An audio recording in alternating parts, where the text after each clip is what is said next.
বেনারস যাওয়ার প্ল্যান করছেন তাহলে সেখানে থাকার জন্য একটি ভালো হোটেল আপনার অবশ্যই প্রয়োজন।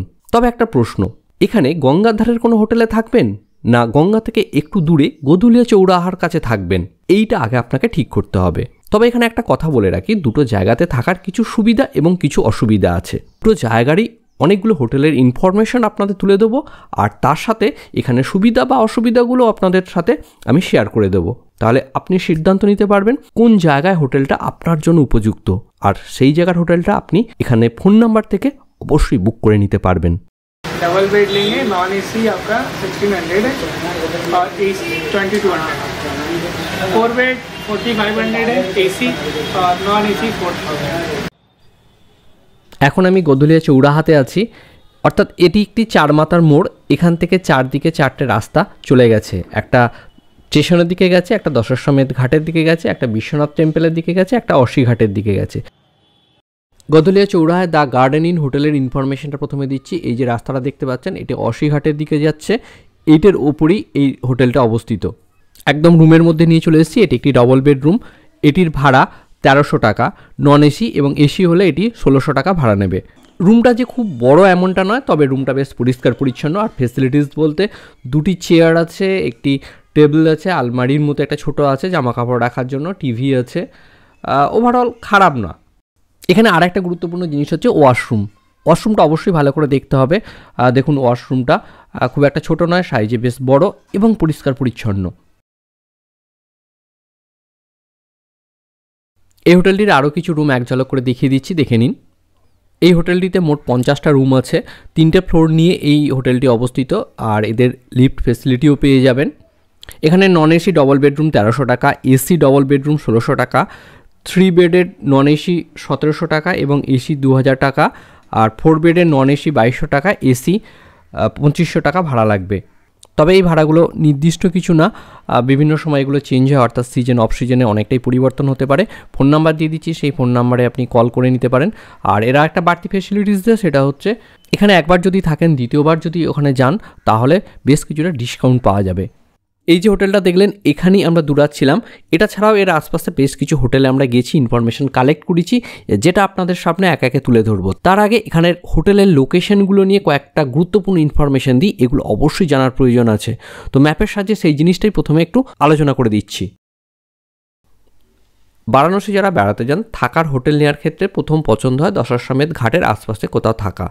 সেক্ষেত্রে গঙ্গার ধারে হোটেল নিতে পারেন, অথবা এই জায়গাটাকে বলা হচ্ছে গোধুলিয়া, এই গোধুলিয়ার আশপাশেও হোটেল নিতে পারেন। তো গঙ্গার ধারে যদি হোটেল নেন সেক্ষেত্রে সবথেকে বড় সুবিধা হচ্ছে আপনি সারাক্ষণ হোটেল থেকে গঙ্গাটাকে দেখতে পাবেন এবং সুন্দর একটা ভিউ পেয়ে যাবেন। এটা হচ্ছে এখানে থাকার সবথেকে বড় প্রাপ্তি। তবে কিছু অসুবিধা আছে। প্রথম হচ্ছে যখন স্টেশন থেকে আসবেন গাড়ি করে আসার পর, সেটা অটো হোক, টোটো হোক বা কোনো গাড়িতে যদি আসেন, তাহলে এই যে জায়গাটা মার্ক করা আছে দেখতে পাচ্ছেন গির্জাঘর চৌরাহা, এখান পর্যন্ত গাড়ি আসবে। তারপর এখান থেকে এই প্রায় 1.5 কিলোমিটার রাস্তা আপনাকে পায়ে টানা রিক্সায় আসতে হবে। সেক্ষেত্রে ওরা ভাড়াটা ইচ্ছা মতো নিয়ে নেয়, যদি লাগেজ থাকে তো যথেষ্ট বেশি ভাড়া নেয়। এছাড়া এই যে পার্টটা আপনারা দেখতে পাচ্ছেন, এই জায়গাটা গোধুলিয়া, এই গোধুলিয়ার অংশটা হচ্ছে মার্কেটটা খুব জমজমাট। এখানে অনেক হোটেল আছে, এই জায়গাটাও থাকতে পারেন। গঙ্গার ধারে থাকলে আপনি যদি কোথাও যান, অর্থাৎ এখানে লোকাল ট্যুর করেন, সেক্ষেত্রে আবার হেঁটে হেঁটে এই জায়গাটায় আসতে হবে, এসে এখান থেকে আবার গাড়ি করতে হবে। এছাড়া গঙ্গার ধারে যে হোটেলে আছেন সেই হোটেলেই যদি খাওয়া দাওয়া করেন তাহলে কোনো সমস্যা নেই। আর যদি মনে করেন না বাইরের বিভিন্ন যে এখানকার যে লোকাল খাবারের দোকানগুলো আছে বা হোটেলগুলো আছে সেখানে গিয়ে খাবো, তাহলে আপনাকে আবার এই গোধুলিয়া চৌরাহার কাছে আসতে হবে। এখানে বেশ কিছু ভালো ভালো খাওয়ার হোটেল আছে। সেক্ষেত্রে গোধুলিয়া চৌরাহার কাছে যদি কোনো হোটেল নিয়ে থাকেন তাহলে এই যাতায়াতগুলো করতে হবে না এক। আর গঙ্গার ধারে হোটেলগুলো অবভিয়াসলি ভাড়াটা একটু বেশি, এবং গোধুলিয়ার কাছে যে হোটেলগুলো আছে তাদের ভাড়াটা কিছুটা কম। তবে গোধুলিয়ার কাছে যে হোটেলগুলো আছে এইসব সুবিধাগুলো থাকার সত্ত্বেও এখানকার হোটেলগুলোর ভিউটা খুব বেশি পাবে না, অর্থাৎ উইন্ডো ভিউ যেটা খুব একটা পাবে না, কারণ জায়গাটা খুবই কনজাস্টেড। এরপর আসছি আরেকটি হোটেল গোধুলিয়া চৌরাহার পাশেই, হোটেল সম্মান। হোটেলটির লোকেশনটা খুবই সুন্দর, আর এখানকার যে রুমগুলো আছে সেগুলো খুবই ভালো।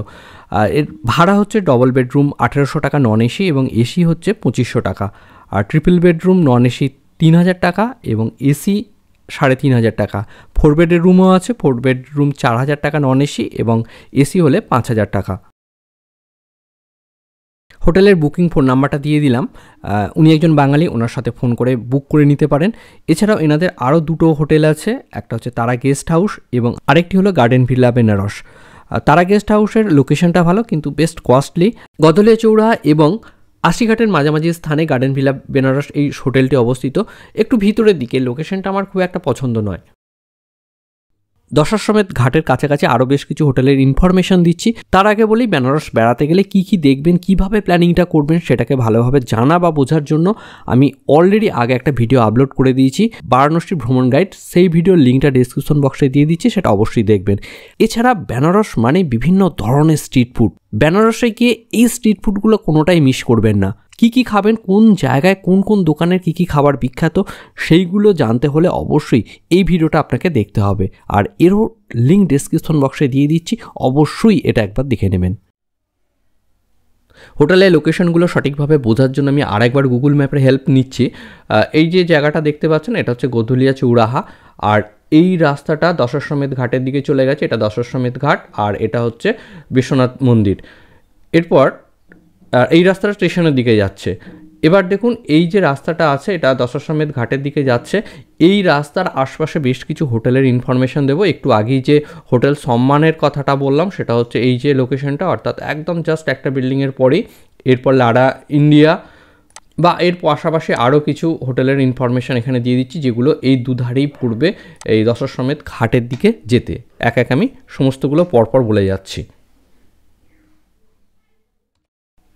এরপর আসছি হোটেল লাডা ইন্ডিয়া। ম্যাপে সাজাতে লোকেশনটা দেখিয়ে দিলাম। এই হোটেলটি খুবই সুন্দর এবং খুবই সাজানো গুছানো। নন এসি রুমগুলো ভাড়া পড়বে 1500 থেকে 1600 টাকা। এসি রুমগুলো মোটামুটি 1800 থেকে 2200 টাকার মধ্যে ভাড়া পড়বে। আর সুপার ডিলাক্স যে রুমগুলো আছে সেগুলো 2500-এর ওপর ভাড়া পড়বে। ফোন নাম্বার দিয়ে দিচ্ছি, এখান থেকে আপনারা প্রি বুকিং করে নিতে পারেন। লাডা ইন্ডিয়া হোটেলের কিছুটা এগিয়ে গিয়ে, অর্থাৎ 4-5টা বিল্ডিং পরেই আরেকটি ভালো হোটেল আছে, সেটি হচ্ছে হোটেল শাহু। এখানে নন এসি সাধারণ রুমগুলো 1400-1500 টাকা ভাড়া আছে। এসি সাধারণ রুম 1800 টাকার মতো ভাড়া। আর এসি সুপার ডিলাক্স যে রুমগুলো আছে সেগুলো 2300-2400 টাকার মতো ভাড়া আছে। খুবই সুন্দর এবং খুবই নিট অ্যান্ড ক্লিন এই হোটেলটি। এদের নিজস্ব রেস্টুরেন্টও আছে, সেখানেও খেতে পারেন বা বাইরেও খেতে পারেন। দেখুন রুমগুলো খুবই সুন্দর এবং খুবই সুন্দরভাবে ডেকোরেটিং করা আছে।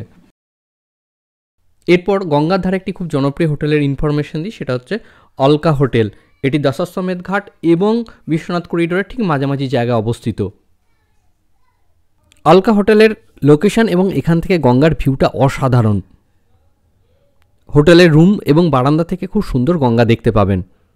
তবে এর জন্য আপনাকে বেশ ভালো টাকাই পে করতে হবে। 2800 থেকে 3500 টাকা গঙ্গার ভিউয়ের যে রুমগুলো আছে সেগুলো এসি সুপার ডিলাক্স রুম পাবেন। আর নর্মাল এসি রুম 2500 টাকার মধ্যে পেয়ে যাবেন।